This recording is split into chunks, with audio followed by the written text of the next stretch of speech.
celle du Saint-Esprit survenant sur vous. Il y a une puissance spéciale du Saint-Esprit que Dieu veut te donner. On l'a dit juste à l'instant, Acte 1:8, vous recevrez une puissance, celle du Saint-Esprit, et vous serez... Alléluia. Jean 20, on l'a cité ensemble. Jésus va dire, comme le Père m'a envoyé, moi je vous... Il a dit ça quand? Il a dit ça au moment où il a soufflé sur eux pour le Saint-Esprit. Quand il a soufflé sur eux, ce n'était pas pour qu'ils reçoivent quelque chose qui leur fasse du bien à eux. Frères et sœurs, le Saint-Esprit a été envoyé pour que nous soyons les témoins du Seigneur. Amen. Le Saint-Esprit a été envoyé pour que nous soyons nous-mêmes envoyés du Seigneur. Et la puissance qu'il vient te délivrer, ce n'est pas une puissance seulement pour ta vie, pour tes combats, pour tes besoins. La puissance qu'il vient te délivrer, c'est pour que tu aies la puissance d'être un témoin de Jésus-Christ dans ce monde. Peut-être que tu ne voyais pas le Saint-Esprit comme ça. Et c'est exactement ce qui s'est passé. Vous recevrez une puissance, celle du Saint-Esprit, vous serez mes témoins. La puissance du Saint-Esprit, c'est la puissance pour être un témoin envoyé par Jésus-Christ. La puissance du vent, elle est dans son souffle. Alléluia. Le vent, sa puissance est dans son souffle.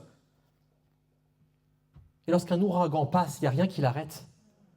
Lorsqu'un ouragan passe, frères et sœurs, tout ce qui est sur son passage est envoyé. Quand un ouragan passe, tout est envoyé. Quand l'ouragan du Saint-Esprit passe, il veut tous nous envoyer. Alléluia. L'ouragan passe, il envoie tout ce qu'il croise. Et si tu veux recevoir ce matin la puissance de l'Esprit de Dieu, il faut que tu acceptes d'être envoyé. Il faut que tu acceptes d'être envoyé par le Seigneur, d'être ce témoin. La puissance est celle du Saint-Esprit. Et si tu désires la puissance, il faut que tu sois baptisé en lui. Ce n'est pas quelque chose que tu maîtrises, ce n'est pas quelque chose qui est à ta disposition. Frères et sœurs, je vais retourner quelque chose. En fait, c'est toi qui es à la disposition du Saint-Esprit. Il est un ouragan, un vent violent, un souffle, alléluia, qui vient et ça déménage. Ça déménage. Ça déménage dans ta vie. Je pense que si le Saint-Esprit a commencé son œuvre en toi, ça a dû déménager normalement. C'est même à ça qu'on reconnaît les vraies conversions. Si ça n'a pas déménagé dans ta vie, c'est que tu n'es pas vraiment converti. Le Saint-Esprit ne vient pas pour cohabiter avec qui tu étais avant. Il va te donner une nouvelle nature. Celle de Dieu. Mais en lui, en toi, ça va souffler. Mais à l'extérieur de toi aussi, ça doit souffler fort. Là où tu es, ça doit souffler fort. Tu es témoin de Jésus-Christ. Tu es témoin de Dieu. Et j'aimerais te faire une remarque. Sur terre, Jésus n'a jamais manifesté sa puissance pour lui-même. Réfléchis à ça 2 secondes. Jésus n'a jamais manifesté sa puissance pour lui. Il l'a toujours manifesté pour les autres. Et les disciples qui vont être envoyés par le Seigneur, ils vont recevoir une puissance. Amen. Voici, je vous ai donné le pouvoir de marcher sur les serpents et les scorpions et sur toute la puissance de l'adversaire. Mais est-ce que la puissance, elle était pour eux? La puissance qu'ont reçue les disciples, elle était pour les autres.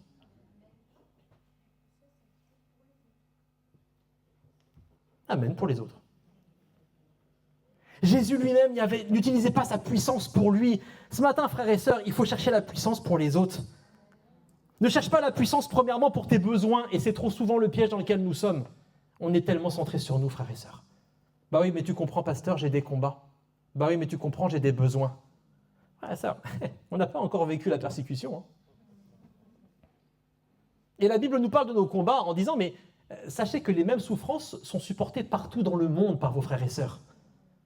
Et tellement quand on a mal ou que ça ne va pas, on regarde à nous-mêmes, alors que le Seigneur a dit, vous allez maintenant regarder aux autres.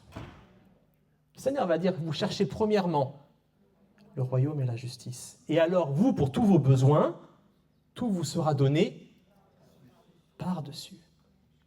Frères et sœurs, il y a tellement de fois où on s'épuise pour nos propres besoins, alors que si on s'occupait des affaires de Dieu, c'est lui qui s'en occuperait par-dessus. Toi, quand tu t'en occupes, souvent, tu t'en occupes par-dessous. N'est-ce pas? Quand on s'occupe de nos besoins, on s'en occupe par-dessous. On ne sait pas comment faire et on bricole. On prend un Doliprane alors qu'on ne va pas bien. Ça agit 6 heures au mieux, mais après ça revient. Le Seigneur, maintenant, il veut agir par-dessus dans tes besoins. Et pour ça, il faut que tu cherches premièrement le royaume et la justice. La puissance du Saint-Esprit, elle n'est pas envoyée pour tes besoins. Jésus n'a pas fait comme ça, les disciples n'ont pas fait comme ça. La puissance de la Pentecôte du Saint-Esprit, c'est la puissance du témoin qui va aller manifester Jésus-Christ dans le monde. C'est ça la puissance du Saint-Esprit. Et ça nous parle tellement même depuis l'Ancien Testament, parce que la Pentecôte correspond à une fête de l'Éternel. Il y avait une fête de l'Éternel dans l'Ancien Testament, 50 jours après la Pâque. Il y avait la fête de la... Quelqu'un connaît? La fête de Shavuot. La fête de la moisson. Arrêtons-nous un instant sur ce mot. La Pentecôte arrive le jour où c'était la fête de la... Oh, alléluia. Est-ce que tu commences à voir où je veux en venir? Est-ce que tu commences à voir où est-ce que le Saint-Esprit va en venir ce matin? C'est le temps de la moisson. La fête de la Pentecôte, si tu veux rentrer dans la fête du Saint-Esprit, c'est qu'il va falloir aller commencer à moissonner. Parce que les champs sont prêts. Et il faut des ouvriers, alléluia. Il faut des ouvriers remplis du Saint-Esprit pour aller dans la moisson que le Seigneur veut. Est-ce que tu sais que toi-même, si tu es là ce matin, c'est parce que depuis 2000 ans, des personnes ont été envoyées les uns après les autres, envoyées par le Saint-Esprit, alors tu es venu jusqu'à toi ce matin. Amen. Tu es toi-même le fruit d'une moisson. Amen. Tu es toi-même le fruit d'une moisson. Est-ce que maintenant, la question que le Seigneur te pose, c'est est-ce que ça va s'arrêter à toi? Ou est-ce que toi aussi, tu vas te lever par la puissance du Saint-Esprit pour aller dans la moisson? C'était la fête de la moisson dans l'Ancien Testament, une des fêtes de l'Éternel, un événement qui marquait la gratitude du peuple hébreu envers Dieu pour les récoltes. Et le Saint-Esprit vient pour lancer le temps de la moisson. Tout à l'heure, Pasteur Bernard disait, l'Église a démarré avec la Pentecôte. Alléluia. Il y avait ce rassemblement, ils ont reçu le Saint-Esprit. Qu'est-ce qui s'est passé quand ils ont reçu l'Esprit Saint? Automatiquement, ils sont partis dehors. Et est-ce que vous vous souvenez le nombre de personnes qui sont venues à Jésus ce jour-là? Ce jour-là, juste ce jour-là, 3000 âmes sont rentrées dans l'église, sont venues à Jésus. Ce que tu veux dire avec moi? 3000. 3000. Frères et sœurs, ce n'est pas une graine qu'on récolte. Et trop souvent, on est content d'avoir au moins ramassé une graine. Ce que le Seigneur, il a pour nous, c'est une moisson. Frères et sœurs, il y a la fête. Il y a la fête de la moisson. Je ne sais pas vous, mais lorsqu'on voit des âmes venir à Jésus-Christ, c'est une fête. Moi, je n'ai pas de plus grande joie que la fête de la moisson. Oh, frères et sœurs, que nous ayons une grande moisson ici avec des baptêmes tous les dimanches, avec des vies transformées, avec les ténèbres qui sont chassées, avec les guérisons, avec les miracles, avec les prophéties, avec tout ce que le Seigneur a promis qui est pour nous. Parce que c'est pour nous. À la fin des temps, je répandrai mon esprit sur toute chair. Et ça, ce n'est pas à cause de... Frères et sœurs, ce n'est pas parce qu'il y a de l'opposition des ténèbres que ça n'arrive pas.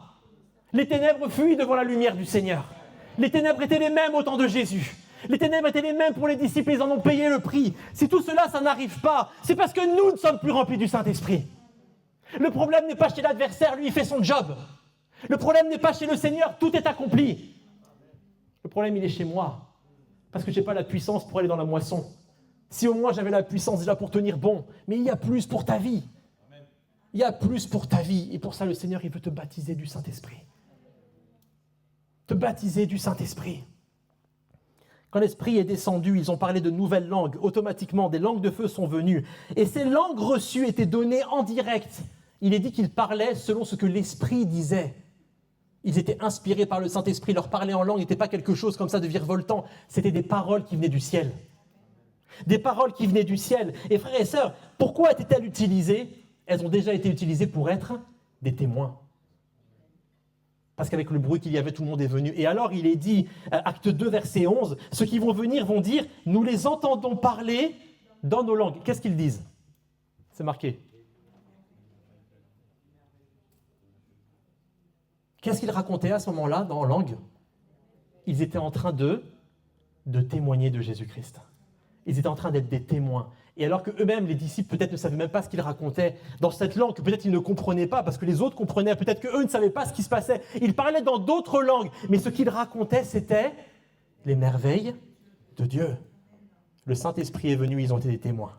Et absolument tout à ce moment-là a été fait pour être des témoins. Si tu veux parler en langue, frères et sœurs, et j'espère que tu y aspires, il va falloir que tu aspires à être un témoin. Il va falloir que ta vie, elle soit prête à être un témoin pour le Seigneur. Ce n'est pas juste pour ton confort. Et pourtant, celui qui parle en langue s'édifie, ça lui fait du bien. Ah, mais le Seigneur, des fois, il a envie de faire autre chose que nous équiper pour notre propre bien, frères et sœurs. Il a déjà tout accompli à la croix pour nous. Je peux t'assurer, frères et sœurs, je ne sais pas si ça vous est déjà arrivé. parfois le meilleur remède à nos bobos, c'est de penser aux autres, pas à nous. Amen. Plus tu vas penser à tes bobos, plus tu vas penser à tes bobos. Mais alors que tu as toi-même tes problèmes, et les disciples avaient leurs problèmes, à partir du moment où tu vas aller commencer à t'occuper des affaires du Seigneur, tu vas voir la gloire de Dieu. Et tu vas voir que toi-même, tes bobos, ils vont disparaître. Ou tu sais quoi, au pire, c'est quand tu rentres à la maison et que tu te reposes, que là, les bobos reviennent. Mais pendant toute la journée, tu as eu la gloire de Dieu. Ça t'a fait du bien. On doit regarder aux autres, on doit s'ouvrir aux autres. La Pentecôte, c'est le début de l'Église qui rentre dans sa mission. Et sa mission, c'est la moisson. Frères et sœurs, la mission de l'Église, ce n'est pas d'organiser le culte de dimanche prochain. La mission de l'Église, c'est que dimanche prochain, des âmes soient ajoutées encore à l'Église. Et alors, on célébrera le Seigneur ensemble. Et c'est ce qu'on va faire ensemble le 7 juin, où il y a 6 personnes qui vont prendre leur baptême pour s'engager avec le Seigneur. Ça, frères et sœurs, c'est la moisson, c'est la mission de l'Église. Alléluia! Alléluia! Et l'Église, le Seigneur nous a dit, allez, faites de toutes les nations des disciples. Il a dit aussi, vous serez mes témoins à Jérusalem, dans toute la Judée, dans la Samarie et jusqu'aux extrémités de la terre. Frères et sœurs, le souffle démarre ici. Le souffle démarre à l'Église, mais après il est amené à s'étendre ailleurs. Ça démarre à Jérusalem où étaient les disciples, mais le but du Seigneur, l'objectif du Seigneur, c'est que ça aille jusqu'aux extrémités de la terre. Notre sœur Gaëlle va aller en Colombie en octobre pour évangéliser, pour être missionnaire du Seigneur. Amen. Frères et sœurs, en octobre, l'Église ira jusqu'aux extrémités de la terre. Mais toi, peut-être que tu n'es pas appelé à aller en Colombie. Peut-être que tu es appelé dans ta région. Tu es appelé dans ton travail. Peut-être que tu es appelé dans ton pays. Peut-être que tu es appelé dans un temps particulier de Jérusalem, la Judée, la Samarie, et ça s'étend. Frères et sœurs, ça démarre ici où le Saint-Esprit descend sur nous. Et après, le Saint-Esprit, il t'envoie. Il t'envoie. Peut-être que dans un premier temps, par rapport à la puissance que tu as reçue, par rapport à ce que tu as développé du Seigneur, ça va commencer par un petit souffle qui va t'envoyer juste à proximité. Mais après, avec le temps, le Seigneur, il va augmenter le souffle. Le Seigneur va augmenter le souffle. Alléluia. Frère et sœur, j'aimerais que tu imagines un ventilateur, parce que je sais que tu rêves du ventilateur, là. Imagine le ventilateur, augmente la vitesse. Augmente la vitesse et le vent va souffler plus fort. Augmente le Saint-Esprit dans ta vie et le vent va souffler plus fort. On ne doit pas se suffire d'une brise légère. Le Seigneur, il veut t'envoyer. Et le Seigneur veut nous envoyer jusqu'aux extrémités de la terre. Pour que la moisson soit grande, pour que le Seigneur soit connu partout.